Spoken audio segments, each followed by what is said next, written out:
కొంచెం రీసౌండ్ వస్తుంది, కిందది కొంచెం తగ్గిద్దామా? కిందది మాస్టర్ అని. విచ్ఛిన్నత అంటే టు బ్రేక్. ఇంగ్లీష్లో బ్రోకెన్నెస్. ఎంతమందికి దొడ్డు రవ్వ ఉప్మా ఇష్టం? దొడ్డు రవ్వ, అబ్బో కొంతమంది. మా పిల్లలు, నీ వెనకలున్న అమ్మాయి ఎట్లిచ్చింది తెలుసా రియాక్షను?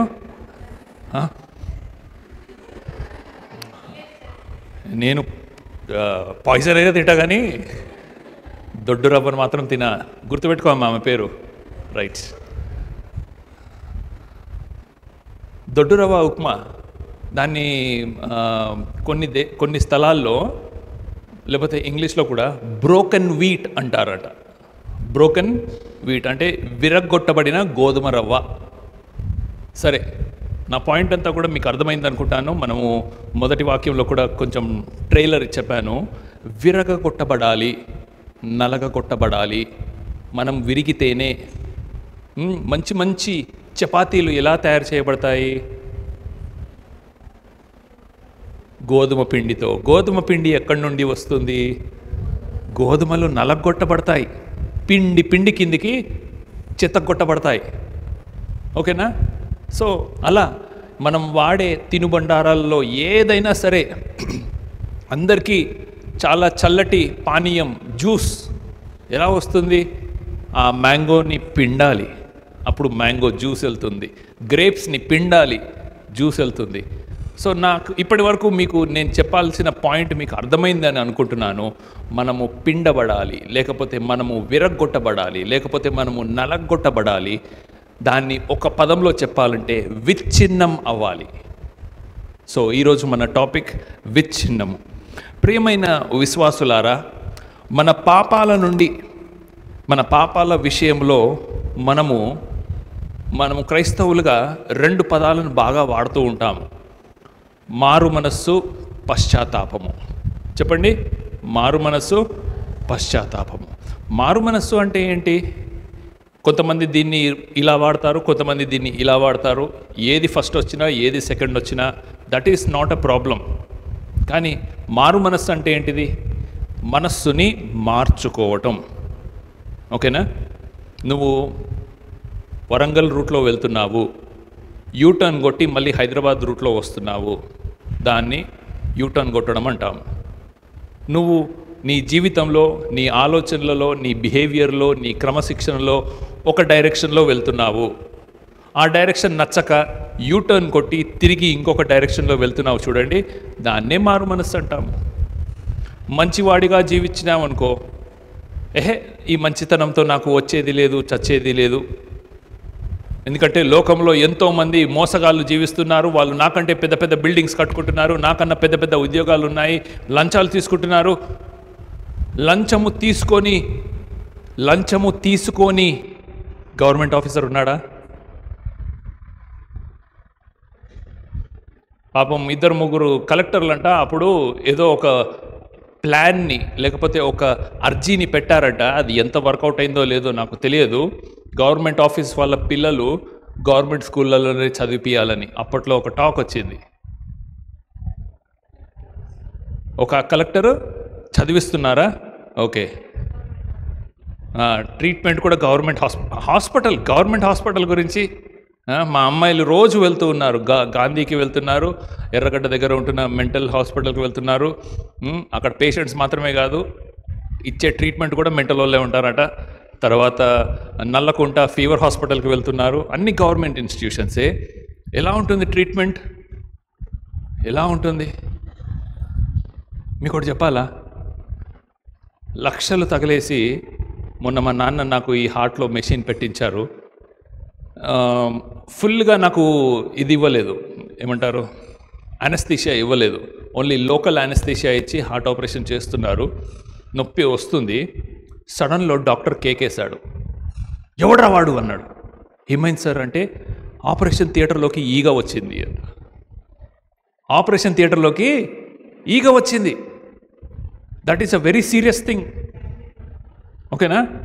అది చాలా సీరియస్ థింగ్. ఎందుకంటే ఆపరేషన్ థియేటర్ని ఫుల్గా శానిటైజ్ చేస్తారు. ఏ మాత్రము మచ్చ మరక మైల అనేది ఉండకూడదు. సరే, పాయింట్ ఏంటంటే గవర్నమెంట్ స్కూల్లో చదివించడము, గవర్నమెంట్ హాస్పిటల్లో ట్రీట్మెంట్ తీసుకోవడము అనేది చాలా చాలా గగనం. ఎందుకు అనంటే మంచిగా బ్రతకాలి అంటే కష్టం. ఏదో ఒక ప్రేరేపణ లోకం నుండి కానీ నీ చుట్టూ ఉంటున్న వాళ్ళ నుండి కూడా వస్తూ ఉంది. అలా పాపం చేస్తాము. అయితే మనకు జంతువులకి ఉంటున్న తేడా ఏంటిదంటే మనకొకటి ఏడ్చింది, దాని పేరు మనస్సాక్షి అంటాం. ఆ మనస్సాక్షి నిన్ను పిన్నిస్ పెట్టి గుచ్చుతూ ఉంటుంది. రే వినయ్, మీ అమ్మ బ్యాగ్లోంచి నువ్వు డబ్బులు దొంగతనం చేసావురా ఒకప్పుడు, ఓకేనా? లేకపోతే మీ నాన్న పర్సులోంచి డబ్బులు దొంగతనం చేసావురా. ఇక మనం అబద్ధాలు ఎన్నిసార్లు ఆడామంటే అబద్ధాల విషయంలో మనసాక్షి చచ్చిపోయింది. నీళ్ళు దాగినట్టు గడగడ గడ గడ. ఎక్కడున్నావమ్మా? భార్య ఫోన్ చేస్తుంది. ఎక్కడున్నావు అనంటే ఇక్కడనే ఉన్నా, పక్కన నుంచి ఇంటికి రావడానికి గంట, ఓకేనా? భార్యలందరూ భర్తల ముఖాలు చూసుకుంటున్నట్లయితే మీకు దేవునికి స్తోత్రం, ఓకేనా? మా నాన్న కూడా అదే చేస్తాడు, నేను కూడా అదే చేస్తాను, అందరం అదే చేస్తాం. మనస్సాక్షి అనేది గుచ్చుతూ ఉంటుంది. ఇది మారు మనస్సుకు సంబంధించిన చిన్న పరిచయం. కానీ ఈరోజు దాని గురించి కాదు నేను మాట్లాడేది, పశ్చాత్తాపము. ఈరోజు బయట సంఘాలలో లేకపోతే చర్చస్లో పశ్చాత్తాపము గురించి ఎవరు మాట్లాడరు తెలుసా? ఎందుకు మాట్లాడరంటే, హేమలత నువ్వు వేస్ట్ గాడివి, నువ్వు వేస్ట్ దానివి, నువ్వు ఇట్లా, నువ్వు అట్లా, నువ్వు ఇట్లా అట్లా అంటే నెక్స్ట్ సండే చర్చ్కి వస్తుందా? ఆమె రాదు. అవి నిజమైనా సరే, నేను చెప్పినవన్నీ నిజమైనా సరే, నువ్వు తాగుబోతూ, నువ్వు తిరుగుబోతూ, నువ్వు ఈ బోతూ, నువ్వు ఆ బోతూ, నువ్వు ఆంబోతూ అని అన్నీ చెప్పుకుంటూ వచ్చి ఇవన్నీ నిజాలే అనుకుందాము. కానీ వాటిని పాయింట్అవుట్ చేస్తే డిస్కంఫర్ట్ ఫీలింగ్ వస్తుంది. దాన్ని ఎవరు కూడా ఇష్టపడరు. సో ఈరోజు ఆరాధనలు మనిషి కేంద్రికమైపోయి ఉన్నాయి. మనిషి కేంద్రికం అంటే మనుషులకు ఏది ఇష్టమో ఆ పాటలు పాడాలి, ఏ టాపిక్ మీద మాట్లాడాలో అదే మెసేజ్ ఇవ్వాలి. ఇంకా కొన్ని చర్చెస్లో మా చుట్టాల బిషప్ గారు ఉన్నారు. ఆయన ఒక మాట గర్వంగా చెప్తాడు. నాకైతే అది గర్వపడాల్సిన విషయం కాదని, ఆయన పెద్దోడని నేనైతే చెప్పుకోలేకపోయాను. కానీ వినయ్, నీకు తెలుసా నేను 12 minutesలో కూడా ప్రసంగం చేయగలుగుతాను అంటే, నాకు 12 minutes ఇంట్రడక్షన్కే సరిపోదు. 12 minutesలో ఏం ప్రసంగం వస్తుంది, ఏం ఎక్కుతుంది? వాక్యం చదవడానికి ఎంత ప్రావీణ్యుడైనా, ఎంత తెలుగు వచ్చినోడైనా తప్పు లేకుండా చదివితే ఒక వాక్య భాగం చదవడానికి కనీసం 5 నిమిషాలు పడుతుంది. 12 నిమిషాల్లో ఏం వాక్యం అంటే, ఇక్కడ ఏమంటున్నానంటే ఈరోజు చర్చ్ కమిటీస్, అయ్యా దీని గురించి మాట్లాడాలి అని పాస్టర్కి ముందుగానే ఒక చెప్పేస్తారు, ఇంతసేపే మాట్లాడాలి. తర్వాత ఇదిగో శాంసన్ గారు అందరికంటే ఎక్కువ డబ్బులు ఇచ్చారు, ఆయన పేరుని 2-3 సార్లు చెప్పాలి. తర్వాత పైన కూర్చున్న ప్రెసిడెన్షియల్ కమిటీ వాళ్ళని మర్చిపోవద్దు. మన పాస్టర్ కమిటీకి ప్రెసిడెంట్ ఉన్నాడు, సెక్రటరీ ఉన్నాడు, ఇంకొక ఆయన ఉన్నాడు. ఆయనకి వాక్యానికి ఏం సంబంధం లేకపోయినా వీళ్ళందరి పేర్లు మనం మెన్షన్ చేయాలి. ఎందుకు అనంటే మనిషి కేంద్రీకమైపోయాయి. అలాంటి ఆరాధనను దేవుడు ఏమంటాడో తెలుసా? ఒకసారి యెషయా గ్రంథం తీద్దాము. యెషయా గ్రంథంలో భలే తిడతాడు దేవుడు.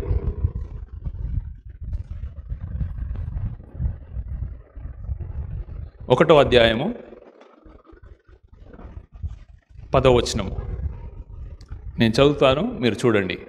యెషయా గ్రంథము 1వ అధ్యాయము 10వ వచనము. సొదొమ న్యాయాధిపతులారా, యెహోవా మాట ఆలకించుడి, గొమొర్రా జనులారా, మన దేవుని ఉపదేశమును చెవియొగుడి. యెషయా గ్రంథము రాసే సమయానికి సొదొమ గొమొర్ర పట్టణం ఉందా?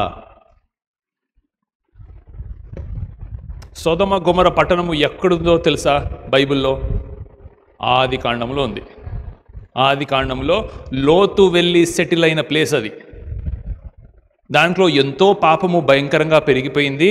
కనీసం 10 మంది కూడా నీతిమంతులు లేరు అని అబ్రహాము ప్రార్థన చేస్తే 10 మందులు ఉన్నా కూడా నేను వదిలేస్తా అని దేవుడు అంటే 10 మంది కూడా అక్కడ కనబడలేదు.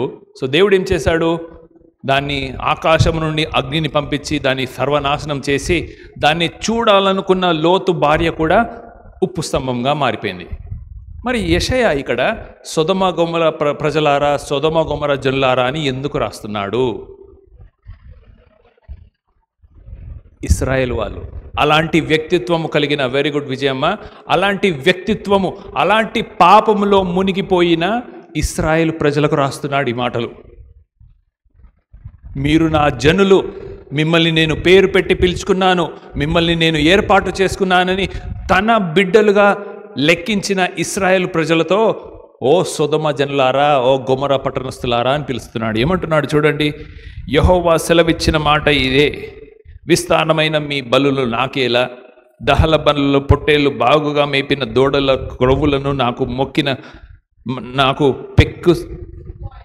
పెక్కు సమమాయనని కోడెల రక్తమందైనను, గొర్రె పిల్లల రక్తమందైనను, మేకపోతుల రక్తమందైనను నాకు ఇష్టము లేదు. నా సన్నిధి కనబడవలనని మీరు వచ్చుచున్నారే, నా ఆవరణమును త్రొక్కుటకు మిమ్మల్ని ఎవడు రమ్మన్నాడు అంటున్నాడు. దేవుడు అంటున్నాడు, యెహోవా దేవుడు అంటున్నాడు, మీరు అర్పణలు ఇచ్చేస్తే అయిపోయిందా?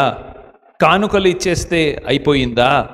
అసలు నా సన్నిధికి మిమ్మల్ని ఎవరు రమ్మన్నారు? మిమ్మల్ని ఎవరు రమ్మన్నారు? ఇంగ్లీష్లో ఏమని ఉంటుంది తెలుసా?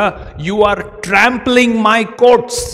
అంటే నా సన్నిధిని కాళ్ళతో, లేకపోతే మీ చెప్పులతో, మీ చెప్పులకు అంటుకున్న పేడతో తొక్కడానికే వస్తున్నారు, కానీ నా సన్నిధికి ఆరాధనకు మీరు రావట్లేదు, ఆరాధన జరగట్లేదు అని ఇక్కడ అంటున్నాడు. ఎందుకంటే ఆరాధనలన్నీ కూడా మనిషి కేంద్రికమైపోయాయి. దేవుని చుట్టూ, దేవుడు కాదు సెంటర్లో ఉన్నది, మనుషుడు సెంటర్లో అయిపోయాడు. వాళ్ళకి ఇష్టం వచ్చింది చేస్తారు, ఇష్టం వచ్చింది పంపిస్తారు, ఇష్టం వచ్చిన బలులు ఇస్తారు, ఇంటికి పోయి ఇష్టం వచ్చిన జీవితం జీవిస్తారు. సో పశ్చాత్తాపం అనేది లేనే లేదు. పశ్చాత్తాపము చాలా అవసరం. ఎందుకు అవసరం అంటే, పశ్చాత్తాపము నిన్ను విరిగి నలగగొడుతుంది. పశ్చాత్తాపం మనల్ని ఏం చేస్తుందండి? విరిగి నలగగొడుతుంది, విరగొడుతుంది, చితగ్గొడుతుంది. ఇంకో మాటలో చెప్పాలంటే, ఎవరికైనా చితగ్గొట్టించుకోవడం ఇష్టమా? ఇష్టం లేదు. కానీ దేవునికి అది ఇష్టం తెలుసా? దేవునికి అది ఇష్టము. విరిగి నలిగిన హృదయము దేవునికి ఇష్టము. డంబము కలిగిన, గర్వంతో కూడిన, పొగరబోతు హృదయం దేవునికి ఇష్టం లేదు. నీ ఇష్టానుసారమైన, నీ ఇష్టము తండ్రి అని పాటల్లో లేకపోతే మాటల్లో చెప్తూ, లేకపోతే పరలోక ప్రార్థన చేస్తూ ఇంటికి వెళ్ళి నా ఇష్టానుసారంగా నేను జీవిస్తాను అని చెప్పే వేషధారణ మాటలు కూడా దేవునికి ఇష్టం లేదు. మరి ఏమిష్టము? మనల్ని మనము విరగొట్టుకోవడము, మనల్ని మనం నలగొట్టుకోవడము దేవునికి ఇష్టము. అది చెప్పడానికే ఈరోజు నేను ప్రయత్నాన్ని చేస్తాను 51వ కీర్తన ద్వారా. విచ్ఛిన్నతం లేకపోతే విచ్ఛిన్నం అంటే ఏంటిదో మొదటిగా చెప్తాను. 51వ కీర్తన తీసి పెట్టుకోండి. ఈరోజు డిస్కషన్ అంతా కూడా అక్కడి నుంచే జరుగుతుంది. టైం ఎంత అవుతుంది? 12 అవుతుంది. ఎగ్జాక్ట్గా 1 o'clockకి వదిలేస్తాను, ఓకేనా? ఎగ్జాక్ట్గా 1 o'clockకి మనం లంచ్కి వెళ్ళిపోదాము. విచ్ఛిన్నం అంటే ఏంటి? ఈరోజు టాపిక్ విచ్ఛిన్నమే కదా. What is brokenness? What is brokenness అంటే, మన శక్తి, మన జ్ఞానము, మన క్రియలు, మనలో ఉన్న ప్రతీది కూడా దేవుని ఎదుట పూర్తిగా మరియు దయానీయంగా విఫలమైనప్పుడు మనం ఒక స్థితికి వస్తాము. ఒక హెల్ప్లెస్, మనం హెల్ప్లెస్ని తెలుగులో ఏమంటాము? నిస్సహాయ స్థితికి వస్తాము చూడండి. అప్పుడు కంప్లీట్గా అయ్యా అక్కడికి వెళ్ళాను, ఇక్కడికి వెళ్ళాను, ఇది ట్రై చేశాను, అది ట్రై చేశాను. మీరు అనుకుంటున్నారు బిజినెస్లో అనుకుంటున్నారేమో, ఉద్యోగానికి సంబంధించి అనుకుంటున్నారేమో. నా పాపం విషయంలో ఆ గుడికి వెళ్ళాను, అక్కడ తల వెంట్రుకలు అర్పించాను, ఇక్కడ గొర్రెలను అర్పించాను, ఇంకా కొన్ని మారుమూల ఇంకా నాగరికత లేని దాంట్లో అయితే పిల్లల్నే బలి అర్పించడానికి కూడా వెనకాడని అలాంటివి అన్నీ చూశాను. కానీ నాకు ఎక్కడా కూడా పాప విమోచన జరగలేదు. ఇక ఐఎమ్ హెల్ప్లెస్, నిస్సహాయ స్థితిలో ఉన్నాను. నువ్వే ఏమైనా చేయాలి దేవా అని ఏ లాస్ట్ పొజిషన్లోకి వస్తావో ఆ పొజిషన్ని విచ్ఛిన్నత అంటారు, బ్రోకెన్నెస్ అంటారు. అది మన సొంత శక్తిహీనతకు, అంటే నా శక్తి ద్వారా చేసేది ఏది కూడా పనికి రావట్లేదు అని చెప్పుకొని మనల్ని మనము దేవునికి సరెండర్ చేసే, సమర్పించుకునే ఒక స్థితి ఉంటుంది చూడండి, దాన్ని విచ్ఛిన్నత లేకపోతే బ్రోకెన్నెస్ అని అంటాము. ఎందుకంటే ఈరోజు సంఘాలలో ఇంతకుముందు చెప్పినట్టుగా ఒక ప్రమాదకరమైన డేంజరస్ టీచింగ్ జరుగుతూ ఉంది. ఏంటా టీచింగ్ అంటే, దేవుడు అన్నీ నీకు మంచే చేయాలనుకుంటున్నాడు, దేవుడు దయామయుడు, దేవుడు కరుణామయుడు.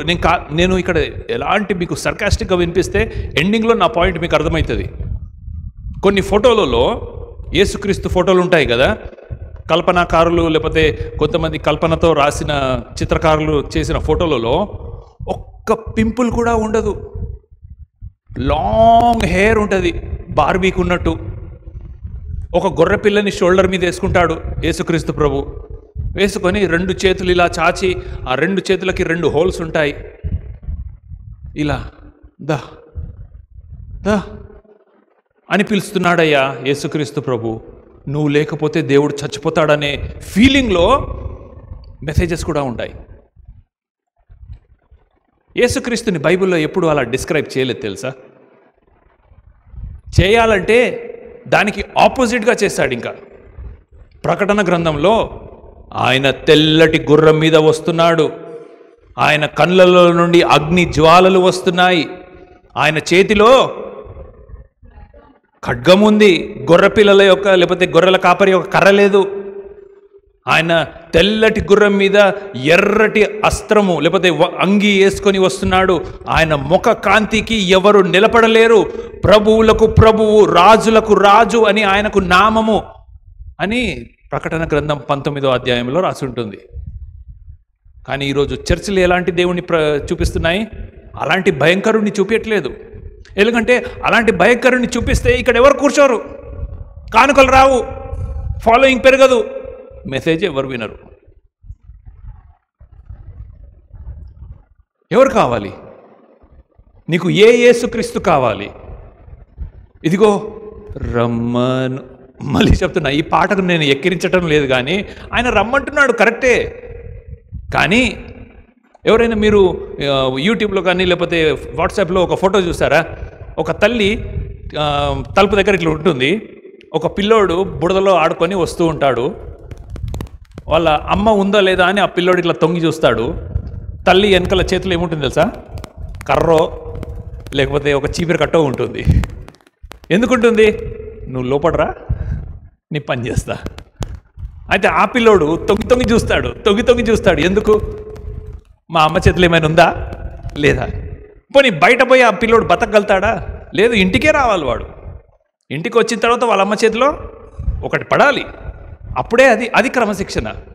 నేను అంటున్నాను, మన దేవుడు కూడా మన మీద ఒక దెబ్బేస్తాడు. వేయించుకోండి, మనల్ని విరగొట్టబడండి, నలగొట్టబడండి. ఏదైతే విరిగిపోతుందో, ఏదైతే నలగొట్టబడుతుందో అది పునర్జీవాని కొరకే అని జ్ఞాపకం చేసుకోవాలి. మరలా కట్టడానికని మనం జ్ఞాపకం చేసుకోవాలి. నువ్వు కట్టబడాలి అంటే ఫస్ట్ విరగొట్టబడాలి, లేకపోతే నువ్వు కట్టబడవు, నువ్వు ఎదగవు. ఇది మంచిగా ఎక్స్ప్లెయిన్ చేయబడింది దావీదు రాసిన 51వ కీర్తన. ఈ 51వ కీర్తన ఏ సందర్భంలో రాశారో మీకు చాలామందికి తెలుసని నేను భావిస్తున్నాను. తెలియకపోతే జస్ట్ చిన్న బ్యాక్గ్రౌండ్ ఇస్తాను. మంచి వసంతకాలము, అంటే ఇంగ్లీష్లో స్ప్రింగ్ టైంలో జనరల్గా రాజులందరూ కూడా యుద్ధానికి వెళ్ళాలి. వారి సరిహద్దులన్నీ కూడా కరెక్ట్గా ఉన్నాయో లేదో చెక్ చేసుకోవాలి. కానీ సైన్యాన్ని పంపించి దావీదు మహారాజుగా ఇంట్లోనే ఉండిపోతాడు. మొదటి తప్పు. ఇంట్లోనే ఉండిపోయిన తర్వాత సాయంత్రము పడుకుని లేచాడో లేదో కానీ తన బిల్డింగ్ పైకి ఎక్కినప్పుడు తన బిల్డింగ్ పై నుంచి ఒక స్త్రీ స్నానం చేస్తుంటే కనబడి మనస్సును తిప్పుకోక, కనుదృష్టిని తిప్పుకోక దాన్ని పాపంలోకి అలాగే కంటిన్యూ అయ్యి ఆమెను పిలిపించి ఆమెని అనుభవిస్తాడు. రెండో తప్పు చూపుని తిప్పుకోకపోవడము, ఆమెతో మరి పడుకోవడము అనేది మూడో తప్పు. అక్కడికి ఆగక ఒక పెద్ద డ్రామా చేస్తాడు. యూరియా భార్య ఆమె భర్త పేరు ఊరియా, ఆయనను చంపించేస్తాడు ఒక పెద్ద ప్లాన్ వేసి. నాలుగో తప్పు. తర్వాత ఏమీ తెలియనట్టు ఆయన భర్త చనిపోయాడు, ఈమె విధవరాలైపోయింది. విధవరాల్ని ఎవరు పెళ్లి చేసుకుంటారు? నేను ఉన్నాను అని ఒక మంచి కవరింగ్ ఇచ్చి ఆమెను పెళ్లి చేసుకున్నాడు. ఎన్నయ్యాయి? 5 తప్పులయ్యాయి. సంవత్సరము తర్వాత నాతాను ప్రవక్త వచ్చి, అయ్యా, ఒక ఆయనకు 100 గొర్రెలు ఉన్నాయి, ఒక ఆయనకు ఒకటే గొర్రె పిల్ల ఉంది. ఈ 100 గొర్రెల ఇంటికి చుట్టాలు వచ్చారు, మటన్ బిర్యానీ చేద్దాం అనుకున్నాడు. 100 గొర్రెల్లో ఒకటి కొయ్యొచ్చు కదా, కొయ్యలేదు. బాగా పెంచుకుంటున్న ఒక బీదవాడి ఈ చిన్న గొర్రె పిల్లను కట్ చేసేసి బిర్యానీ వండేశాడయ్యా. ఇలాంటి క్రూరుణ్ణి మనం ఏం చేద్దామయ్యా అంటే రగిలిపోయి దావీదు భక్తుడు అన్నాడు, ఎవడాడు నా రాజ్యంలో ఇలాంటి మూర్ఖుడు ఉన్నాడా అంటే అది నువ్వే. రాజుగా ఉండి, భార్యలు ఉండి, ఇంకా ఉపపత్నులు ఎంతమంది ఉన్నారో తెలియక అంతమంది ఉండి నీకు ఆమె కావాల్సి వచ్చిందా? ఆమె కోసం మళ్ళీ తన భర్తనైన ఊరియాని చంపేయాలనుకున్నావా అని చెప్పినప్పుడు, ఏరా నా ముంగట్నే నీ ఏసాలు, లేకపోతే నన్నే నువ్వు క్వశ్చన్ చేస్తున్నావా అని చెప్పి ఎదురు తిరగలేదు. దావీదు దగ్గర ఉన్న గొప్ప లక్షణం అదే. మనము ఎప్పుడైనా తప్పు చేసినప్పుడు, పాపం చేసినప్పుడు ఎవరైనా దాన్ని పాయింట్అవుట్ చేస్తే దాన్ని సరి చేసుకోవడం కాదు కదా, మనము ఉద్రేకానికి గురవుతాము. నువ్వెవరు నన్ను పాయింట్అవుట్ చేసేది అని. ఎవరైతే ఏంది, నీ తప్పును సరి చేసుకునేది ప్రాముఖ్యమా, ఎదురు తిరగడం ప్రాముఖ్యమా? సరి చేసుకోవడం ప్రాముఖ్యము. దావీదు భక్తుడు అదే చేశాడు. తప్పులు అందరూ చేస్తారు, సహజం. అది పొరపాటుగా అయ్యేంతవరకే సహజం. తిరుగుబాటు అయితే మాత్రం అది చాలా భయంకరం. సో దావీదు అన్నాడు, అయ్యా నేను పాపం చేశాను. ఇదంతా కూడా ఎప్పుడు జరిగింది తెలుసా? జరిగిన విషయానికి సంవత్సరము తర్వాత. మామూలుగా ఆ సంవత్సరంలో మనం మర్చిపోతాం కూడా అట్లాంటివి. అది జరిగిందని చెప్పి మళ్ళీ పరిశుద్ధులైపోతాము. మనం వచ్చి భజనలు చేస్తాము, ఆరాధనలు చేస్తాము, అన్నీ చేస్తాము. కానీ దావీదు భక్తుడు ఒక మంచి దివ్యమైన గురి కలిగిన ఒక పద్య భాగంగా రాసిన ఈ కీర్తన 51వ కీర్తన ఒకసారి మనము చదువుకొని మనము కొన్ని విషయాలు దాంట్లో నుంచి నేర్చుకుందాము. మొదటి వచనం నుంచి నేను చదువుతున్నాను, చూడండి. దేవా, నీ కృప చొప్పున నన్ను కరుణింపుము, నీ వాత్సల్య బాహము చొప్పున నా అతిక్రమములను తుడిచివేయుము. నా దోషము పోవునట్లు నన్ను బాగుగా కడుగుము, నా పాపము పోవునట్లు నన్ను పవిత్రపరచుము. నా అతిక్రమములు నాకు తెలిసి ఉన్నవి, నా పాపం ఎల్లప్పుడూ నా ఎదుటనున్నది. కేవలము నీకే విరోధముగా నేను పాపము చేసి ఉన్నాను, నీ దృష్టి ఎదుట నేను చెడుతనం చేసి ఉన్నాను. కావున ఆజ్ఞ ఇచ్చినప్పుడు నీవు నీతిమంతుడుగా అగుపడుదువు, తీర్పు తీర్చినప్పుడు నిర్మలుడుగా అగుపడుదువు. 5వ వచనము, నేను పాపములో పుట్టినవాడను, పాపములోనే నా తల్లి నన్ను గర్భము ధరించెను. నీవు అంతరంగము సత్యమును కోర్చున్నావు, ఆంతర్యమును నాకు జ్ఞానము తెలియజేతువు. నేను పవిత్రుడగునట్లు హిస్సోపుతో నా పాపమును పరిహరింపుము, హిమము కంటే నేను తెల్లగా నుండినట్లు నీవు నన్ను కడుగుము. ఉత్సాహ సంతోషములు నాకు వినిపింపుము, ఇప్పుడు నీవు విరిచిన ఎముకలు హర్షించును. ఈ మాటను అండర్లైన్ చేసుకోండి, దీని గురించి మనం మాట్లాడాలి. నీవు విరిచిన ఎముకలు హర్షించును. నీవు విరిచిన బొక్కలిర కొడతా అని మనం సరదాగా అంటాం కదా, దేవుడు అదే మాట అంటున్నాడు ఇక్కడ. నీవు విరిచిన ఎముకలు హర్షించును. 9వ వచనము, నా పాపములకు విముఖుడు కమ్ము, నా దోషములన్నిటినీ తుడిచివేయము. దేవా, నా యందు శుద్ధ హృదయము కలుగ చేయము, నా అంతరంగములో స్థిరమైన మనస్సు నూతనముగా పుట్టించుము. నీ సన్నిధి నుండి నన్ను త్రోసివేయకము, నీ పరిశుద్ధాత్మను నా యొద్ద నుండి తీసివేయకము. నీ రక్షణానందము నాకు మరలా పుట్టించుము. సమ్మతి గల మనస్సు కలుగజేసి నన్ను దృఢపరచుము. అప్పుడు అతిక్రమము చేయు వారికి నీ త్రోవలను బోధించదను, పాపులు నీ తట్టు తిరుగుదురు. దేవా, నా రక్షణకర్తయు దేవా, రక్తపరాధము నుండి నన్ను విడిపింపుము. అప్పుడు నా నాలుక నీ నీతిని గురించి ఉత్సాహగానము చెయ్యును. ప్రభువా, నా నోరు నీ స్తుతిని ప్రచురపడినట్లు నా పెదవులను తెరవము. ఇంకా ఉంది, కానీ ఇక్కడ వరకైతే చాలు.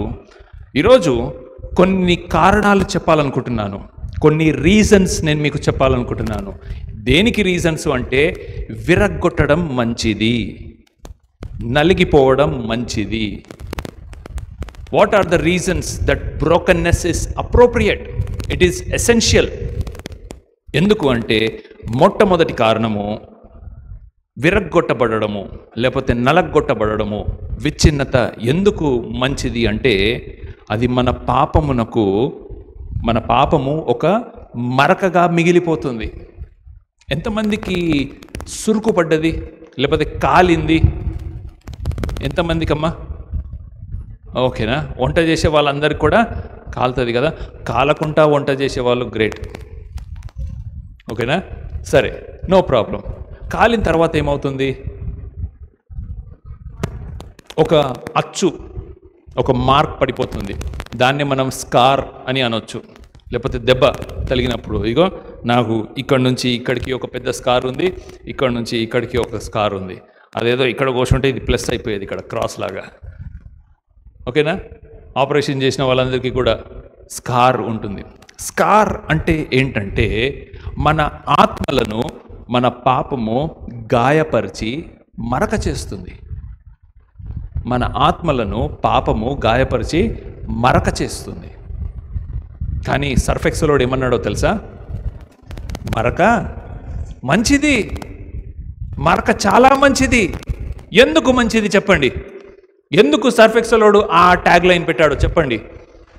ఇదిగో, మా పౌడర్ వాడకముందు ఇంత నల్లగా నీ దుస్తులు ఉండే, మా పౌడర్ వాడి చూడు ఇంత తెల్లగా అయింది. సో దీనికి ఒక వ్యత్యాసం ఉందా? ఆ వ్యత్యాసంతో నీకేమర్థమవుతుంది? సర్ఫెక్సల్ మరక మంచిది అని. అంటే నీ పాత జీవితానికి, కడగబడిన తర్వాత కొత్త జీవితానికి ఎంత దూరం ఉందో అది తెలిసిపోతుంది. అందుకనే విచ్ఛిన్నత అనేది. అందుకని ఇక్కడ అంటున్నాడు చూడండి, మొదట్లో, దేవా, నీ కృప చొప్పున నన్ను కరుణింపుము, నీ వాత్సల్య బాహుల్యం చొప్పున నా అతిక్రమములను తుడిచివేయుము అంటున్నాడు. తర్వాత నా దోషము పోవునట్లు నన్ను బాగుగా కడుగుము అంటున్నాడు.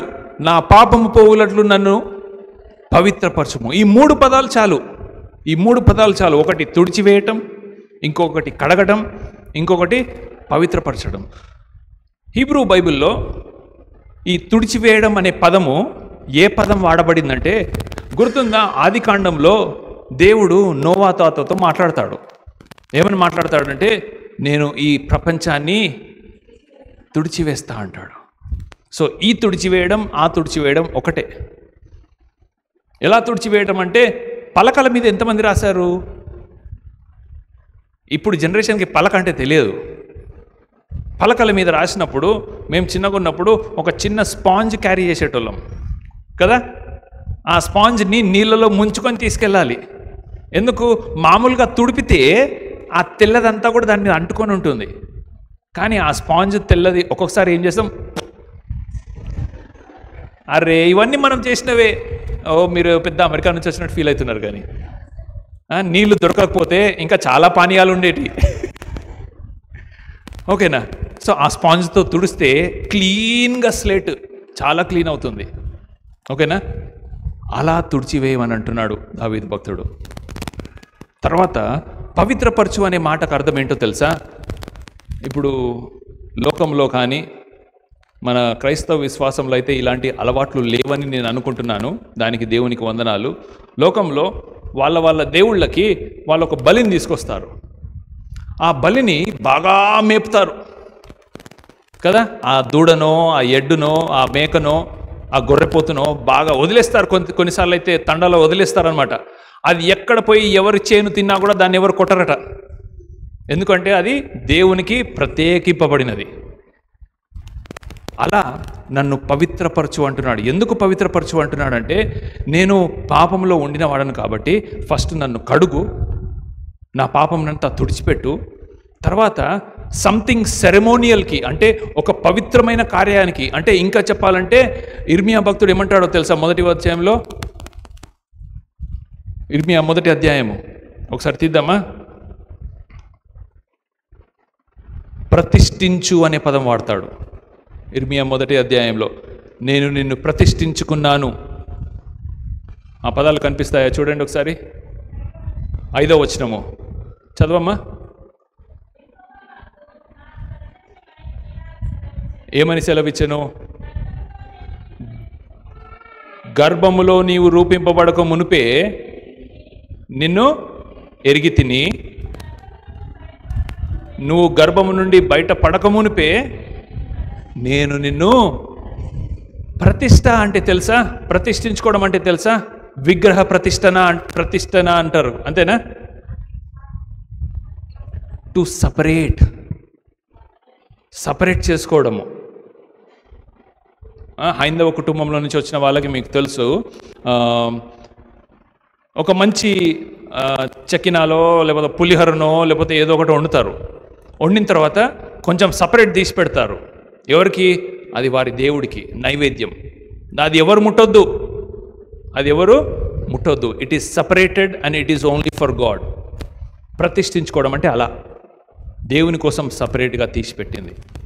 అది కూడా చెప్పాలంటే మొదటిది, అందరు తిన్నాక మిగిలింది కాదు, వండిన తర్వాత ఫస్ట్ తీసి పెట్టింది. అట్లా నన్ను ప్రతిష్ఠించుకో దేవా, లేకపోతే నన్ను పవిత్రపరచు దేవా అని అంటున్నాడు. సో ఎందుకు విచ్ఛిన్నత అనేది చాలా ప్రాముఖ్యం అంటే, మరక చేస్తుంది. మన పాపము మన ఆత్మల మీద ఒక మరక చేస్తుంది.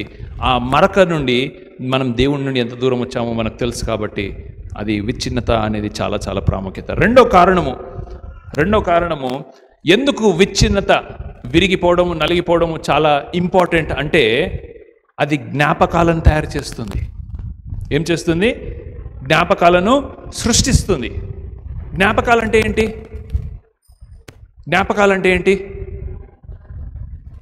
జ్ఞాపకాలంటే మనం మర్చిపోలేము. ఒక చిన్న అబద్ధము చాలామంది పాస్టర్లు చెప్తారు, తెలుసా? ఏందా అబద్ధం తెలుసా? వాక్యం చెప్పేటప్పుడే, తూర్పు నుండి పడమరకు ఎంత దూరమో నాకును నా పాపములకు నా అతిక్రమములకు అంత దూరముగా ఉంది అని అంటారు. కరెక్టే. దేవుడు మర్చిపోతాడేమో నీ పాపాలు, నువ్వు మర్చిపోలేవు. నువ్వు గుర్తుండాలి, నీకు అది కంపల్సరీ గుర్తుండాలి. నువ్వు చేసిన చిన్నదైనా పెద్దదైనా తప్పకుండా గుర్తుండాలి. దావీదు భక్తుడు ఏమంటున్నాడు చూడండి, నా అతిక్రమములు నాకు తెలిసి ఉన్నవి, నా పాపం ఎల్లప్పుడూ నా ముంగడ్నే కనబడుతుంది. ఎక్కడ చూసినా నాకు నా పాపం. ఇంకా ఏం చేసిండు? ఆయన పాపాన్ని పెళ్లి చేసుకున్నాడు కదా. సో రోజు కనబడుతుంది ఈయన చేసిన తప్పు, ఈయన చేసిన పాపము. ఇంతకుముందు ఏం చెప్పాను? సంవత్సరము తర్వాత రాశాడు ఇది. అంటే సంవత్సరమైనా కూడా ఈయన చేసిన పాపము మర్చిపోలేకపోతున్నాడు.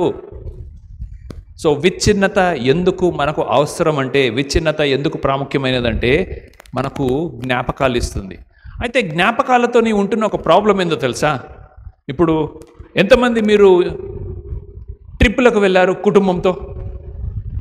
అమ్మ రీసెంట్గా వెళ్ళినట్టున్నావు. ఎక్కడికి వెళ్ళావు? రాజమండ్రి, డార్జిలింగ్. ఓకే, మంచి ప్లేస్. ఇంకెవరు వెళ్ళారు? ఎక్కడికి వెళ్ళారు?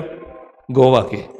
సో ఒక్కసారి మీరు ఆ ఫోటోలు కానీ లేకపోతే ఆ మెమరీస్ తేయంగానే బాగా గుర్తొస్తుంది కదా. ముఖం మెరిసిపోతుంది, నాగరాజు గారి ముఖం మెరిసిపోతుంది. ఎందుకు అనంటే అవి మంచి జ్ఞాపకాలు. రైట్. మేము అమెరికా నుంచి రిటర్న్ వస్తున్నాం. వెళ్ళేటప్పుడు చాలా బాగా తీసుకెళ్ళాడు బ్రిటిష్ ఎయిర్వేస్ వాడు. వచ్చేటప్పుడు మా సృజన ఉందా, ఎలా వచ్చినాం మనము? లండన్ నుంచి హైదరాబాద్ ఫ్లైట్ ఎలా ఉంది? ప్రాణాలు అరచేతిలో పెట్టుకొని వచ్చాము. అర్ధ గంటకు ఒకసారి వెళ్ళి వామిటింగ్ చేసుకుందామే.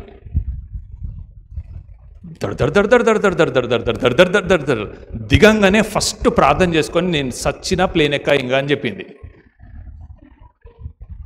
అది తీపి జ్ఞాపకము, ఇది పీడకల, ఇది చేదు జ్ఞాపకము. లైఫ్లో ఇంక ఎప్పుడు లేదమ్మా నీకు మంచి ప్లేన్ ఎక్కిస్తా, లేకపోతే మంచి టికెట్ కొనిపిస్తా అంటే నువ్వు బిజినెస్ క్లాస్ కొను, నేను మాత్రం ప్లేన్ ఎక్కా అని డిసైడ్ అయిపోయినాను. తర్వాత ఇంకా అట్లాంటి జ్ఞాపకాలు మనకు ఉండవచ్చు. జస్ట్లో యాక్సిడెంట్ మిస్ అవ్వడము, కింద పడిపోయి మోకాలు చిప్పలని పలిగిపోవడము, కానీ వెనకాలనే ఒక లారీయో బస్సో ఆగి ఉంది, లేకపోతే అది మీద నుంచి పంపిస్తే నువ్వు విరిగిపోతావు, నువ్వు చితికిపోతావు. అలాంటి జ్ఞాపకాలు ఉంటాయి. దావీదుకు కూడా అలాంటి జ్ఞాపకం ఉండిపోయింది ఇక్కడ. అయితే దావీదు ఏమంటున్నాడో తెలుసా? ఇలాంటి జ్ఞాపకం ఉండడం నాకు చాలా మంచిది అంటాడు. అది నాకు ఇష్టం అని అంటాడు. పీడకలని జ్ఞాపకం చేసుకోవడం ఎవరికైనా ఇష్టమా? నాకు ఇష్టం అంటున్నాడు. ఇది ఎందుకు ఇష్టం అంటున్నాడో తెలుసా? ఆ పీడకలని నేను జ్ఞాపకం చేసుకోకపోతే దేవుడు నా పట్ల చూపించిన కృపను నేను మర్చిపోతానయ్యా. అవునా కదా? దేవుడు ఇప్పుడు నువ్వు ఒక తప్పు చేశావు, మీ పేరెంటో లేకపోతే మీ టీచరో నిన్ను శిక్షించాలి, కానీ శిక్షించకుండా పోనీలే అని వదిలేసి ఇంకా కొనుక్కోమని ఒక 5 రూపాయలు చేతిలో పెడితే అది మింగుడు పోతుందా?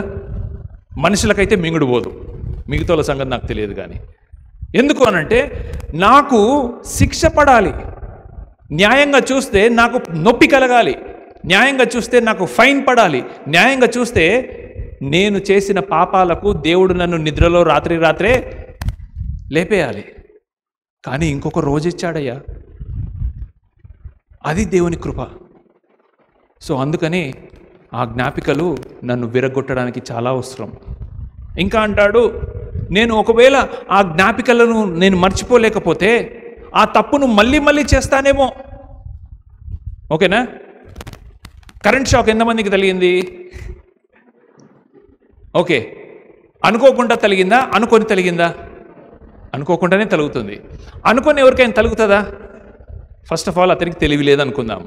సరే, చిన్నపిల్లలు ఉంటారు, ఆ పోయి వైర్ని ముట్టుకున్న తర్వాత షాక్ కొడుతుంది. నెక్స్ట్ టైం వైర్ కనిపించినప్పుడు ఆ పిల్లలు ఎలా రియాక్ట్ అవుతారు చెప్పండి? దాని దరిదాపుల్లో పోరు. ఎందుకంటే వాళ్ళ జ్ఞాపకం వస్తుంది, నేను లాస్ట్ టైం దాన్ని ముట్టుకున్నాను, నాకు సమ్మగా ఒక మంచి రియాక్షన్ వచ్చింది అని. సో నెక్స్ట్ టైం ముట్టుకుంటామా? సో మనము చేసిన పాపపు జ్ఞాపకము ఉన్నట్లయితే నెక్స్ట్ టైం అది రిపీట్ చేయం. అందుకని నాకు జ్ఞాపకం ఉండాలి అంటాడు. అందుకని ఆ జ్ఞాపికలు నన్ను విచ్ఛిన్నం చేయాలి అంటాడు దావీదు భక్తుడు. ఇంకేమంటాడో తెలుసా? అది నాకు జ్ఞాపకం చేయకపోతే నేను ఎంత ఎదిగానో నాకు తెలియదు కదా అంటాడు. నా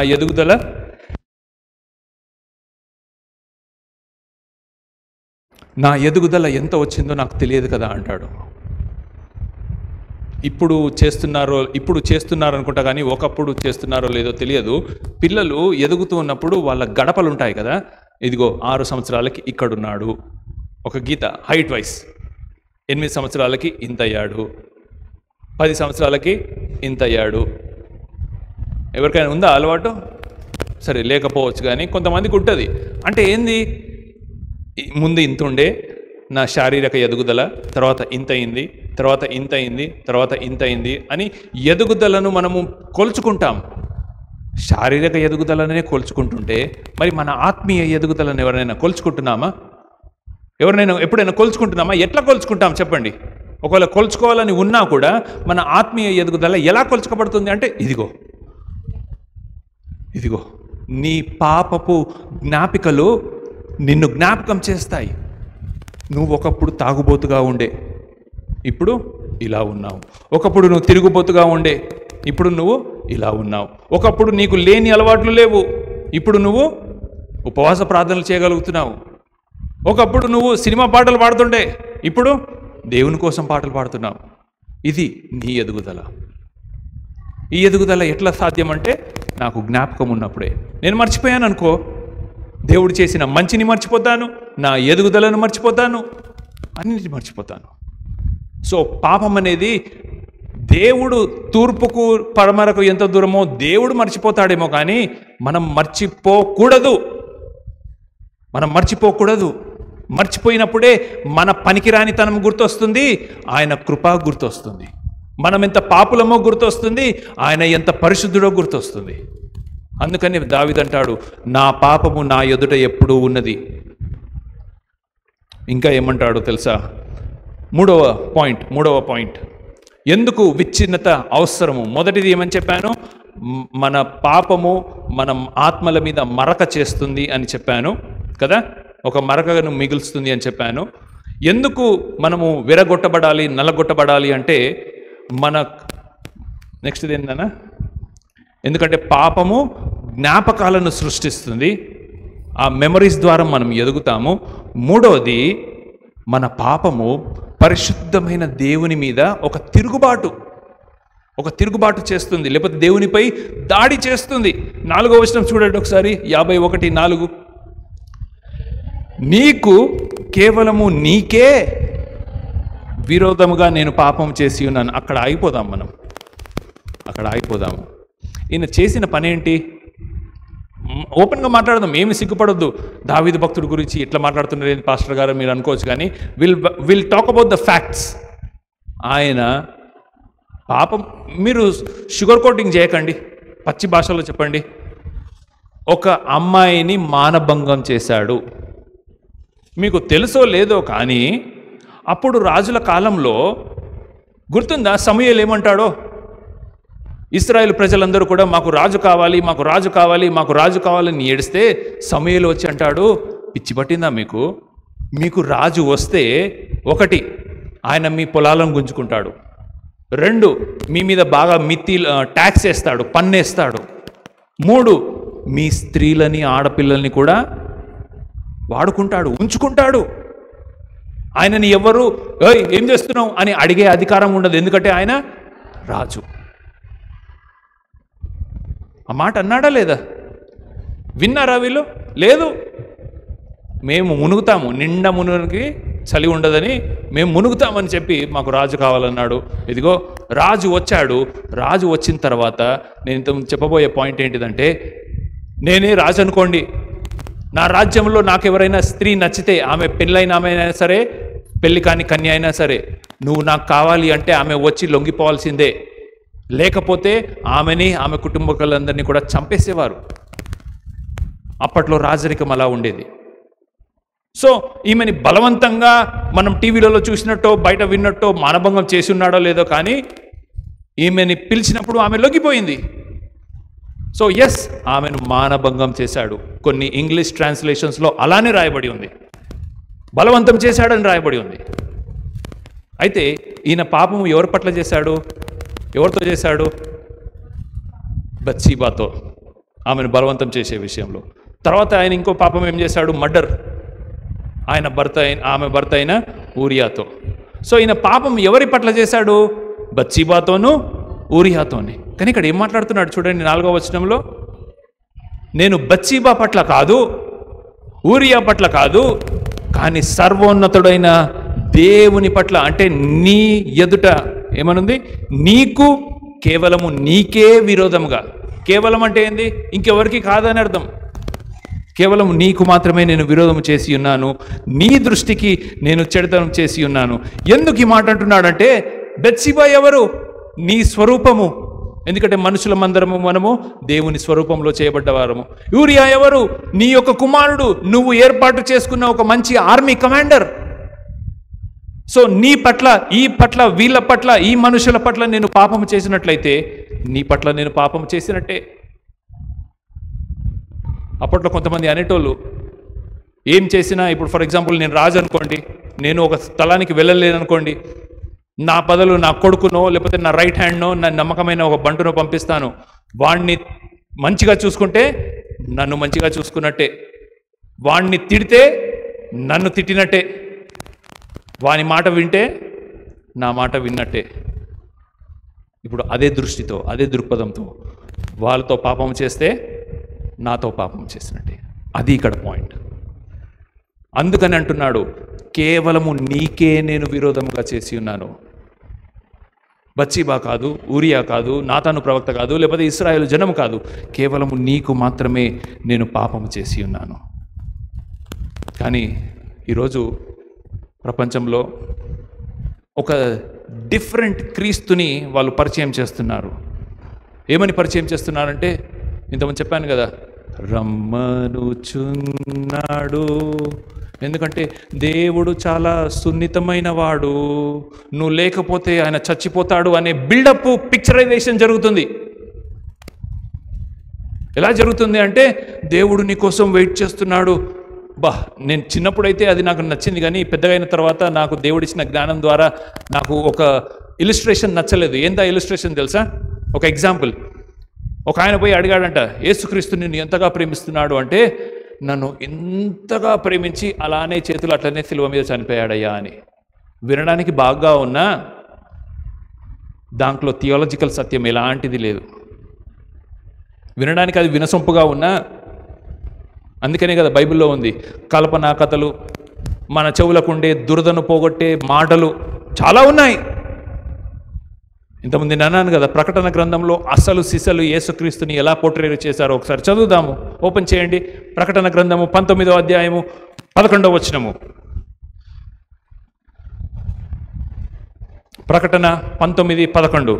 మరియు పరలోకము తెరవబడి ఉండుట చూచి తిని, అప్పుడు ఇదిగో తెల్లని గుర్రం ఒకటి నాకు కనబడెను. దాని మీద కూర్చుండి ఉన్నవాడు నమ్మకమైన వాడు, సత్యవంతుడు అని నామము గలవాడు. ఆయన నీతిని బట్టి విమర్శ చేయుచు యుద్ధము జరిగించుచున్నాడు. ఆయన నేత్రములు, అందరూ ఆయన నేత్రములు అగ్ని జ్వాలల వంటివి. ఆయన శిరస్సు మీద అనేకమైన కిరీటములుండెను. రాయబడిన ఒక నామము ఆయనకు కలదు, అది ఆయనకే గాని ఇంకా ఎవరికి తెలియదు. 13వ వచనము. రక్తములో ముంచబడిన వస్త్రము అంటే ఎర్రటి వస్త్రమును ఆయన ధరించుకొని ఉండెను. మరియు దేవుని వాక్యము అను నామము ఆయనకు పెట్టబడి ఉన్నది. పరలోకమందున్న సేనలు శుభ్రమైన తెల్లని నారబట్టలు ధరించుకొని తెల్లని గుర్రములు ఎక్కి ఆయనను వెంబడించుచుండిరి. జనులు కొట్టుటకై ఆయన నోటి నుండి వాడిగల ఖడ్గము బయలువెలుచున్నది. ఆయన ఇనుప దండముతో రాజ్యమును ఏలును. ఆయనే సర్వాధికారి అయిన దేవుడు. తీక్షణమైన ఉగ్రతమైన అను మద్యపు తొట్టిని త్రొక్కును. రాజులకు రాజు, ప్రభువులకు ప్రభు అని ఆయనకు నామము. ఆయన వస్త్రము మీదను తొడ మీదను రాయబడుచున్నది. దేవుడు దావీదు ఎందుకంటున్నాడో తెలుసా? ఇదిగో ఇక్కడ చెప్పబడిన రాజులకు రాజు, ప్రభువులకు ప్రభు అయిన నీకు విరోధంగా నేను పాపం చేశాను. కానీ ఎవరయ్యా బత్షెబా? ఎవరు ఊరియా? ఎవరు దావీదు? మనుషులందరూ కూడా నీ ముందు నథింగ్. నువ్వు ఎలాంటి సార్వభౌముడవంటే, నువ్వు ఎలాంటి స్వయం సమృద్ధుడవంటే, స్వయం సమృద్ధుడు తెలుసా? దేవునిని ఇంగ్లీష్లో డెఫినిషన్తో సెల్ఫ్ సఫిషియంట్ అని అంటారు. సెల్ఫ్ సఫిషియంట్ అంటే తెలుగులో స్వయం సమృద్ధుడు. అంటే ఆయనకి ఏమీ అవసరం లేదు, అయితే గీతే మనకే ఆయన అవసరం. అర్థమవుతుందా? నువ్వు లేకపోతే నేను చచ్చిపోతా అని ఏదో సినిమాలో ఉంటున్న డైలాగ్ దేవుడు ఎప్పుడు నీ పట్ల కొట్టాడు. నువ్వు ఉన్నా ఒకటే, లేకున్నా ఒకటే. నువ్వు ఉన్నా ఒకటే, లేకున్నా ఒకటే. కేవలము ఆయన కృప నిన్ను బ్రతకడానికి నీకు ఛాన్స్ ఇస్తుంది. కానీ మనము దేవుని కోసం ఏమీ ఒరగదీయము. సారీ, నేను ఇట్లాంటి మాటలు మాట్లాడుతుంటే మీకు నొప్పి కలిగించవచ్చు, కానీ దిస్ ఈజ్ ద ట్రూత్. నువ్వు ఇప్పుడు ఉన్నావు, ఒక 20 సంవత్సరాల తర్వాత, ఒక 50 సంవత్సరాల తర్వాత, ఒక 100 సంవత్సరాల తర్వాత నువ్వు పోతావు.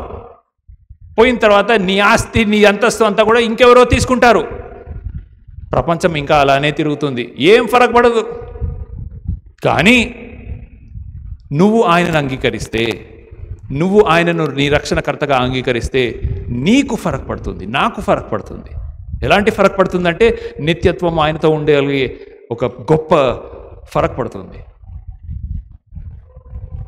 కానీ చెప్తున్నాను కదా,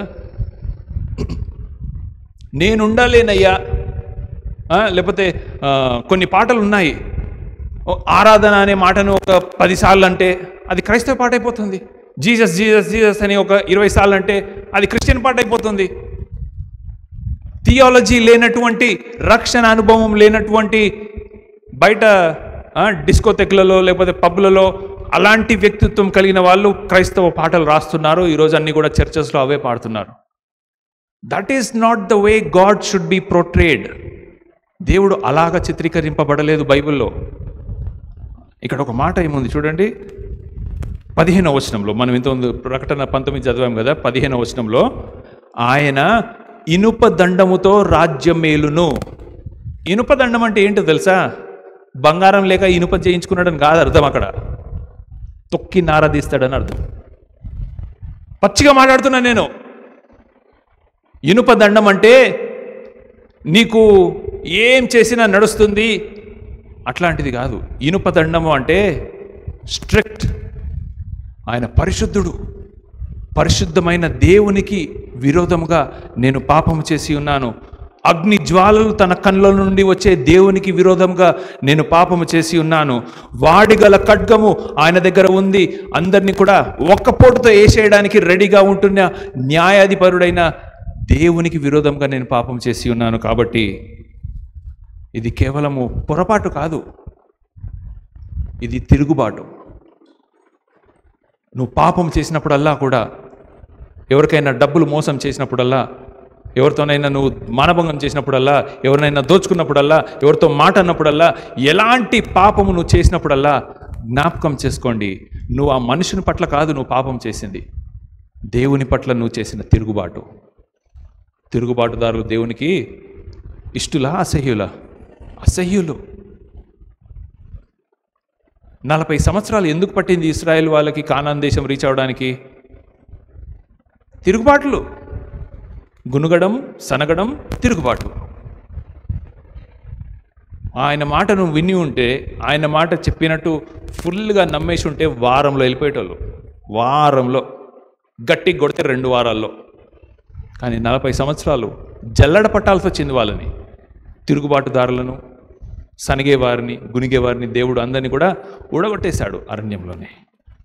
సో అందుకు విచ్ఛిన్నత అనేది చాలా చాలా ప్రాముఖ్యమైనది. చివరి కారణము, విచ్ఛిన్నత ఎందుకు అవసరము, మనము విరగొట్టబడము, నలగొట్టబడడం ఎందుకు అవసరం అంటే, విచ్ఛిన్నత లేకపోతే మనము దేవునికి నిజమైన ఆరాధనను ఇవ్వలేము. ఎందుకంటే మన పాపం ఏమైందంట, ఆరాధనకు ఒక అడ్డంకిలాగా ఉండిపోయింది. మన పాపం ఏమైంది? ఆరాధనకు ఒక అడ్డంకి. పాప భారముతో ఉన్న హృదయము, వినండి, పాప భారంతో ఉంటున్న హృదయము దేవుణ్ణి స్వేచ్ఛగా ఆరాధించలేదు. ఆమేన్. ఎంతమంది ఏకీభవిస్తారు ఈ మాటతో? నీ హృదయంలో భారము ఉంటే, నీ హృదయంలో పాపము యొక్క గిలి ఉంటే నువ్వు దేవుణ్ణి స్వేచ్ఛగా ఆరాధించలేవు. 51వ కీర్తన 7వ వచనంలో చూడండి ఏమంటున్నాడో, నేను పవిత్రుడనగునట్లు హిస్సోపుతో నా పాపమును పరిహంపు. ఎందుకు? ఆయన పాపిలాగానే అట్లనే ఉండేవచ్చు కదా, చెత్తబుట్టని చెత్తబుట్టలాగానే ఉండేవచ్చు కదా, ఎందుకు చెత్తబుట్టను ఖాళీ చేయాలి? ఎందుకు అనంటే, హిమము కంటే తెల్లగాను నేను ఉండునట్లు నువ్వు నన్ను కడుగుము, అప్పుడు నేను ఉత్సాహ సంతోషములు నాకు వినిపింపుము, నీవు విరిచిన ఎముకలు హర్షించును. నా పాపములకు విముకుడు కమ్ము, నా దోషములను తుడిచివేయము. దేవా, నా యందు మరలా శుద్ధ హృదయము కలుగచేయము, నా అంతరంగములో స్థిరమైన మనస్సును నూతనముగా పుట్టించుము. నీ సన్నిధి నుండి నన్ను త్రోసివేయకము, నీ పరిశుద్ధాత్మ నుండి నా నుండి తీసివేయకము. నీ రక్షణ ఆనందము నాకు మరలా పుట్టించుము. సమ్మతి గల మనస్సు కలుగజేసి నన్ను దృఢపరచుము. నిన్ను ఆరాధించాలన్నదయ్యా, కానీ నా పాప భారము నన్ను చేయలేకపోతుంది. ఎందుకనంటే ఈ విచ్ఛిన్నత, ఈ విరిగి నలిగిన హృదయము నాకు లేకపోతే పరిశుద్ధమైన నిన్ను నేను ఆరాధించలేను. పరిశుద్ధ దేవునిగా నిన్ను ఉంటున్నట్టు నేను నిన్ను ఆ కళ్ళతో చూడలేను. ఒక ఆయన అంటాడు, ఏమంటాడంటే, చర్చెస్ రోజు రోజుకి హాస్పిటల్స్ అయిపోతున్నాయా అంటాడు. ఎందుకు హాస్పిటల్స్ అవుతున్నాయి అంటే, అక్కడ వచ్చే వారందరికీ కూడా మంచి ట్రీట్మెంట్ ఇస్తున్నాయి అని. అయితే ఆయన అనే ఉద్దేశం ఏంటో తెలుసా? చర్చెస్ అప్పుడప్పుడు పోలీస్ స్టేషన్స్ కూడా అవ్వాలి అన్నాడు. ఏమవ్వాలి? పోలీస్ స్టేషన్కి హాస్పిటల్కి ఏంటి తేడా? హాస్పిటల్లో నీకు ట్రీట్మెంట్ జరుగుతుంది. పోలీసు వాళ్ళ దగ్గర కూడా ఒక ట్రీట్మెంట్ జరుగుతుంది, కానీ ఇలా ట్రీట్మెంట్ వేరేలాగా ఉంటుంది. అర్థమవుతుందా? ఇప్పుడు సింపుల్గా చెప్పాలంటే, నీకు ఒక దెబ్బ తగిలింది, హాస్పిటల్కి వెళ్ళావు, ఓకేనా? మళ్ళీ దెబ్బ తలగదు అని గ్యారంటీ ఉందా? గ్యారంటీ ఉండదు. మళ్ళీ దెబ్బ తగిలినప్పుడు మళ్ళీ హాస్పిటల్కి వస్తావు. ఇప్పుడు పోలీస్ స్టేషన్కి వద్దాము. నీవు ఒక తప్పు చేశావు, నీకు ట్రీట్మెంట్ జరిగింది, ఆ తప్పు మళ్ళీ చేస్తావా? ఎందుకంటే పోలీసు వాళ్ళు గుర్తొస్తారు. ఇక్కడ నా పాయింట్ అర్థమవుతుందని నేను అనుకుంటున్నాను. మనము మన పాపపు భారము, మనల్ని దేవుణ్ణి పూర్తిగా స్వేచ్ఛతో ఆరాధించాలి అంటే మనము విర్రగొట్టబడాలి, మనము నలగొట్టబడాలి. ఎందుకంటే ఇంతకుముందు నేను మాట్లాడాను కదా, యెషయా గ్రంథంలో దేవుడు అంటున్నాడు, సొదొమ గొమొర్రా పట్టణస్థులారా, మీరు నా సన్నిధికి వచ్చి మీ ఒట్టి మాటలతో నన్ను పెదవులతో ఆరాధిస్తున్నారు, కానీ మీరు ఇక్కడ వచ్చేది నా సన్నిధిని త్రొక్కడానికే. మీ బలులు నాకు ఇష్టం లేదు, మీ నైవేద్యములు నాకు ఇష్టం లేదు. ఎందుకనంటే నువ్వు నా ఆవరణములను త్రొక్కడానికి వస్తున్నావు. త్రొక్కడానికి వచ్చేది నిన్నెవరు రమ్మన్నారు? ఈరోజు కాంటెంపరీ మ్యూజిక్, రెలవెంట్ మ్యూజిక్ అని వస్తుంది.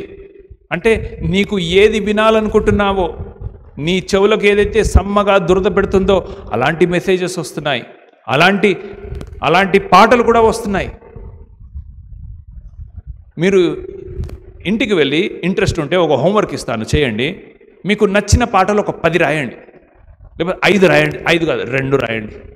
మీకు నచ్చిన పాటలు 2 రాయండి. లిరిక్స్ని జాగ్రత్తగా చదవండి.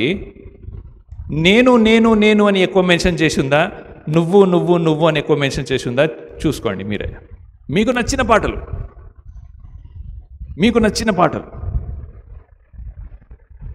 మోస్ట్లీ నేను నాకు చాలు అంటే అర్థమవుతుంది నా పాయింట్. ఇక్కడ ఏంటో, మన చుట్టూ కేంద్రికమైన పాటలు, మన చుట్టూ కేంద్రికమైన మెసేజెస్లు, మన చుట్టూ కేంద్రికమైన బుక్స్, ప్రసంగాలు. మరి దేవుణ్ణి ఎలా ఆరాధిస్తావు? నీ కేంద్రికం చుట్టూ అయిపోతే, స్టార్టింగ్లో సైన్స్ చదివిన వాళ్ళకి మీకు ఒక అర్థం తెలిసి ఉంటుంది. మన సూర్యుడు ఇంకా మిగతా గ్రహాలన్నీ కూడా ఒక సిస్టంలో ఉన్నాయండి అని ఫస్ట్ ఒకడు ఏమన్నాడంటే జియోసెంట్రిక్ థియరీ అన్నాడు. విన్నారా పదం ఎప్పుడైనా? Geocentric theory. జియో అంటే ఏంటంటే మన భూమి, సెంట్రిక్ థియరీ అంటే మన భూమి మధ్యలో ఉంది, మన భూమి చుట్టూ సూర్యుడు తిరుగుతున్నాడు అన్నారు. కానీ అది కరెక్ట్ కాదు.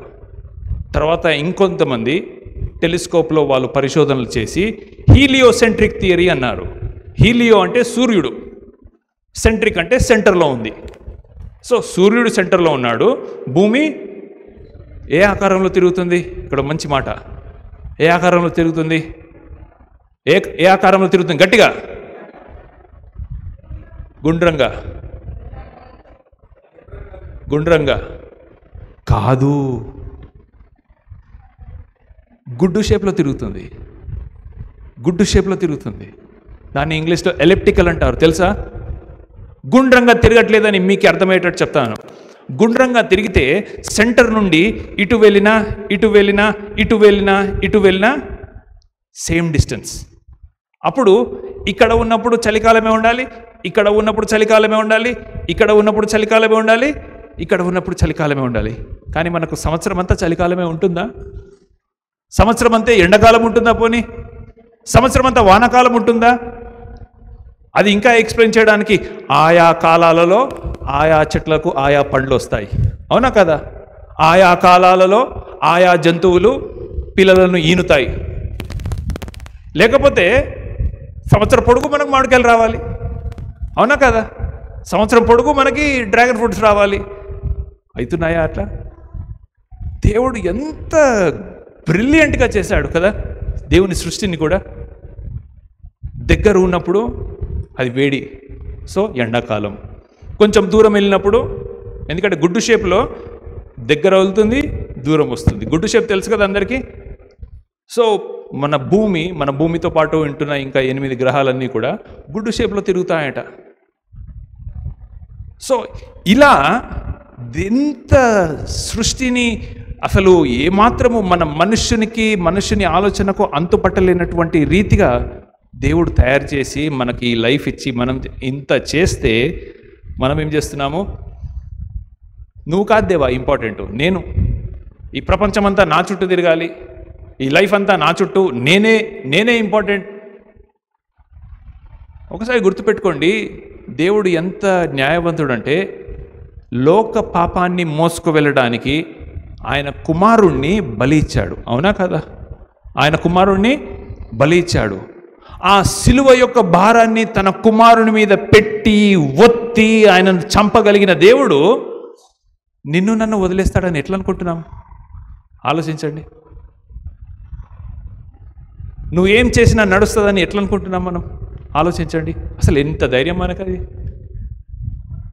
ఎందుకంటున్నానంటే విరగొట్టబడాలి, మనం నలగొట్టబడాలి. ఈరోజంతా కూడా దేవుడు మనల్ని దెబ్బలు కొడతాడు అనే మాటనే, మనల్ని విరగొడతాడు, మనల్ని నలగొడతాడు. కానీ అది మన పునర్జీవానికే.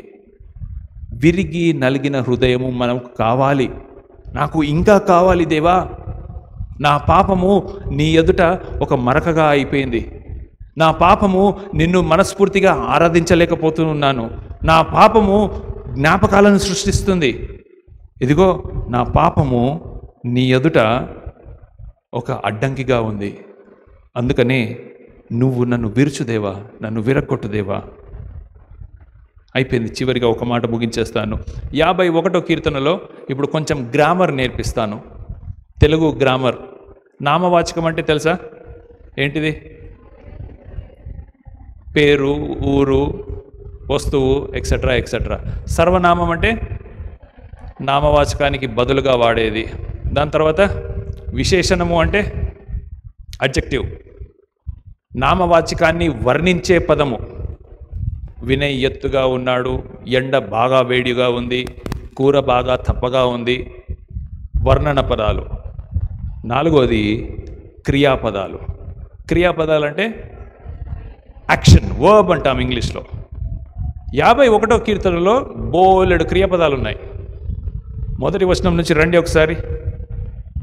దాంట్లో ఉంటున్న క్రియాపదాలు చూడండి. కరుణింపుము, తుడిచివేయుము, కడుగుము, పవిత్రపరచుము, పరిహరింపుము, వినిపింపుము, నూతనముగా పుట్టించుము, త్రోసివేయకము, తీసివేయకము, దృఢపరచుము, పాపదవులను తెరువుము, నన్ను బాగుగా కడుగుము, ఇస్సోపుతో కడుగుము. ఈ క్రియలు దేవుని క్రియలా, దావీదు క్రియలా? ఈ క్రియలు తుడిచివేయము అని ఎవరితో అంటున్నారు? సో అది ఎవరు చేయాల్సిన పని? దేవుడు చేయాల్సిన పని. విడిపింపుము ఎవరితో అంటున్నారు? దావీదు దేవునితో అంటున్నాడు. సో ఎవరు చేయాల్సిన పని? ఇంకా చెప్పాలంటే మీరు ఎన్ని క్రియపదాలైతే వెతుకుతారో 51వ కీర్తనలో అన్ని దేవుడు చేయవలసినవే. దావీదు చేయగలిగింది ఏది లేదు. అంటే దాని అర్థము నేను కాదు దేవా, నువ్వే. ఏంటిది నువ్వే? అన్నిటికీ ఆన్సర్ నువ్వే. నేను ఇప్పుడు ఒక పనికి మాలిన నిస్సహాయ స్థితిలో వచ్చి స్టక్ అయిపోయాను. మీరు ఒక మంచి మీ కార్ని నడిపించుకుంటూ పోతుంటే మీ ఊరికి ఇంకొక 100 కిలోమీటర్లు రీచ్ అవుతారు. అర్ధరాత్రి దట్టమైన అడవిలో మీ టైరు పంచర్ అయింది, మీ పెట్రోలు అయిపోయింది. నిస్సహాయ స్థితిలో ఉన్నారు. దేవుడు రావాల్సిందే, మీ టో ట్రక్ని ఎత్తుకుపోవాల్సిందే. నువ్వు చేయగలిగింది ఇంకా కావాలంటే 2 టైర్లు పంచర్ అయ్యాయి అనుకోండి. ఒక టైర్ కూడా కాదు, 2 టైర్లు పంచర్ అయినాయి అనుకోండి. సో ఇటు పంచరు చేయలేవు, పెట్రోలు లేదు, నిస్సహాయ స్థితి, dead end. That is where David is. దావీదు అలాంటి నిస్సహాయ స్థితిలో ఉన్నాడు. అందుకనే దావీదు అంటున్నాడు ఇక్కడ చూడండి, తనను తాను బాగు చేసుకోవడానికి నేను ఏమీ చేయలేనని గ్రహించి పూర్తిగా దేవునిపై ఆధారపడి ఆయన అంటున్న మాట, అయ్యా దేవా, నేను చేయగలిగిన పనులతో నాకు విసుకొచ్చేసింది, నేను చేసిన వాటిని బట్టి నలిగిపోయాను. కానీ ఇప్పటివరకు నేనైతే ఏం చేయగలిగానో, దానివల్ల ఎలాంటి రిజల్ట్ వచ్చిందో నాకు తెలుసు. ఇప్పుడు నువ్వేం చేస్తావో కూడా నాకు తెలుసు. నువ్వు నన్ను ఎలా మహిమపరుస్తావో, నన్ను ఎలాగైతే ఎదిగింపజేస్తావో, నన్ను ఎలాగైతే లేవనెత్తుతావో అది కూడా నాకు తెలుసు. కాబట్టి నేనైతే వదిలేశాను. నా జీవితం మీద ఆశ అని కాదు, కానీ స్టీరింగ్ వీల్ మీద చెయ్యి వదిలేశాను. నువ్వే నడిపించు, ఎక్కడికి తీసుకువెళ్తావో అక్కడికి తీసుకెళ్ళు. అలాంటి విరిగి నలిగిన హృదయము మనకందరికీ కూడా కావాలి. ఎందుకు అనంటే, మళ్ళీ జ్ఞాపకం చేస్తాను, లోకము ఒక బలహీనమైన, ఒక సున్నితమైన దేవుణ్ణి ఆరాధిస్తుంది. అది నీకు చిత్రీకరిస్తుంది, నీకు అందజేస్తుంది. ఆయన్ని వెంబడించడం ద్వారా నువ్వే ఆయనకేదో మేలు చేస్తున్నట్లుగా భావింపజేస్తుంది. కానీ బైబిల్ ఒక పరిశుద్ధమైన, ఒక శక్తివంతమైన రాజుని నీకు పరిచయం చేస్తుంది. నీ పాపాల కోసము అతని సొంత కుమారుణ్ణే నలగొట్టాడు. మరి నీ పాపాల కోసము, నీవు చేసే పొరపాట్ల కోసము, తన స్వరూపంలో నిన్ను తిరిగి పునర్జీవంలో నిర్మించడానికి నిన్ను నన్ను ఆ గాఢంధకారపు లోయల గుండా కూడా నడిపిస్తాడు. దావీదు భక్తుడు ఇదే మాటను రాస్తాడు కదా, గాఢంధకారపు లోయలో దేవుడు కావాలంటే ఆ గాఢంధకారపు లోయలో వెళ్ళకుండా చేయొచ్చు, కానీ అలా చేయలేదు. You should go through that.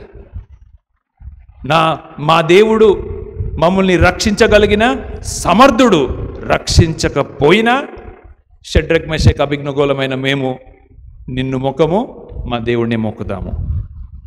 So లోకము ఒక సున్నితమైన దేవుణ్ణి పరిచయం చేస్తుంది. ఆ బలహీనమైన దేవుడు కావాలా, లేకపోతే ప్రకటన గ్రంథంలో చూపిస్తున్నట్టు తెల్లటి గుర్రం మీద న్యాయవంతుడైన రాజు కావాలా? తెల్లటి గుర్రం ఉన్న వాళ్ళైతే లేచి నిలబడండి. బలహీనమైన గిటార్ పట్టుకునే దేవుడు కావాలంటే కూర్చొని ఉండండి.